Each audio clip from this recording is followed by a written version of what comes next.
I blew the crotch out of my pants. They literally gave me duct tape. Yeah, I did get stuck in the freezer once. Someone had blocked the freezer, I think, with a pallet. Yeah, and he said something. I forget what he said, but he was like, hey, Ben Affleck. And I was like, yeah? He's like, go make another Batman movie. I lost a pair of pants. I lost my toenail because I dropped the can of beans on it. Yeah, and I lost a few years off my life.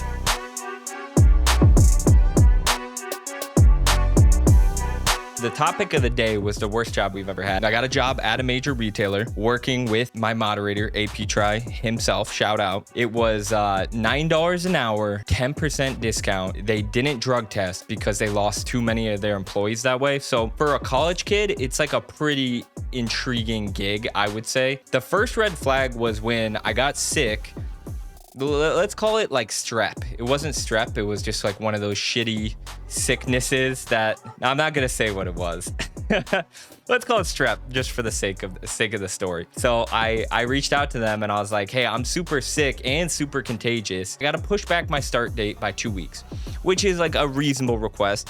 And they were like, the fuck, like, can you work? I was like, no, I can't work. I got to push it back. So that was the first red flag. The second one, so they brought me in and they put me with this guy who'd been there a long time to train. This guy was like, he knew how to be a cashier. He knew how to work the floor, knew how to work the back room. So he was like the man around there. So he trained me on all the positions. He trained me for like a week. And then my first day on my own, I walk in and I see him getting taken out by police. So I was like, what the fuck? Apparently he had been stealing from the store and he'd been stealing for a while, but they waited till he stole $5,000 worth of merchandise in order to charge him with a felony, which is wild because they knew this. They knew that he was like stealing shit and they still had him train me.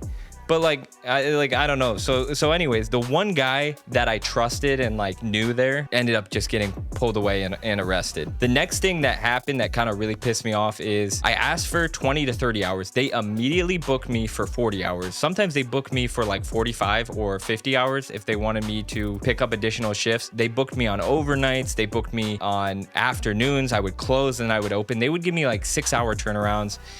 It was like torture, especially for a kid who just wanted like a summer gig to make some money to pay for rent and books and all that. They first put me on like overnights, and what I would do is I would like audit. So I would go to all like in the back area, I would check the inventory of all the items, and the people that worked back there, they all were like in their 40s maybe.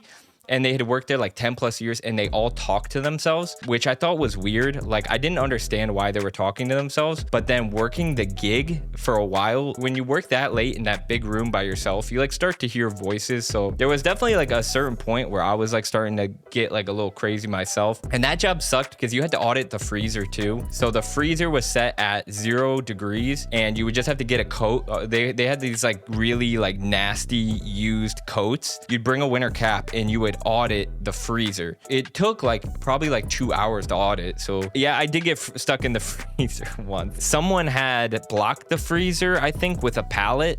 So I was like inside trying to get them to move the pallet because I was inside like freezing. And again, it's cold. It's cold as shit. That whole overnight shift was like pretty much like torture, but it got even worse once they took me off overnights and they just put me on a regular day shift in the back area. This retailer would give you 2 hours worth of work and they'd expect you to get it done in an hour. If you were falling behind, they would track it.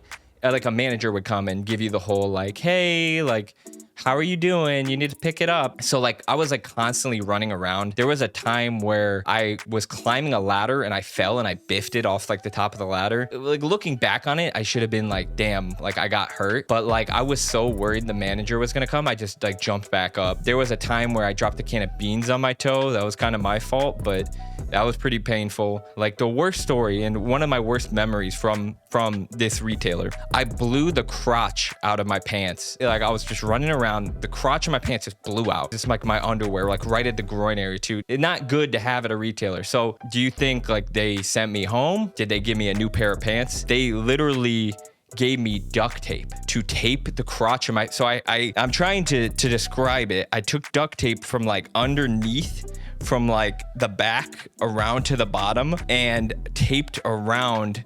So I basically had like a duct tape girdle, and then they were just like, all right, sweet dude, keep working. It was rough. There was a time where it was Christmas Eve. I was like, hey, I got to go to church on Christmas Eve. They're like, all right, that's cool. I was like, sweet. Go to church, leave work, go to church, and then come back and close. I was like, yeah, that's pretty whack. There was a kid there who had like a toothache, and he just started, so he didn't have PTO. So he's literally laying on the ground, like in pain, like moaning because his like tooth hurt, and they didn't give him the day off. And he was just like laying there on the concrete, and like management came back, was just like, dude, you got to start moving.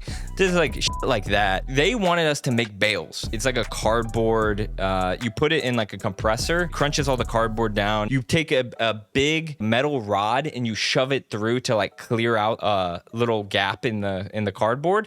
And then you take little wires and run them through to like tighten the cardboard bundle. So you do that, you take it out, you put it on a pallet, and then you lift it up on the forklift and put it up top. And they wanted us to do these, and like just by the work I'm describing, it takes a fair bit of time to do that. But they also wanted you to complete your 2 hours of work in like the 30 minutes you have left after making a bale. It takes like 30 minutes to make a bale. And so everyone's in the back like fucking rock, paper, scissors. Hopefully you don't have to make a bale. And it just led to an environment where everyone was always like running around and like tripping over each other. There's a guy on a forklift who dropped a pallet of water and like flooded the whole back area. And they were just like, come on, like let's keep working. We're like trenching through the water. It was like a rough vibe. It was the hardest I've ever worked. It was like the worst conditions.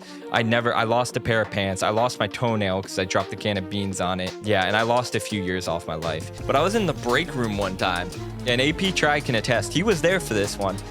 And one of the guys is like mean mugging me from across the room. Yeah, and he said something. I forget what he said, but he was like, "Hey, Ben Affleck," and I was like, "Yeah." He's like, "Go make another Batman movie." And him and his little posse just laughed and like walked away. It was pretty ridiculous.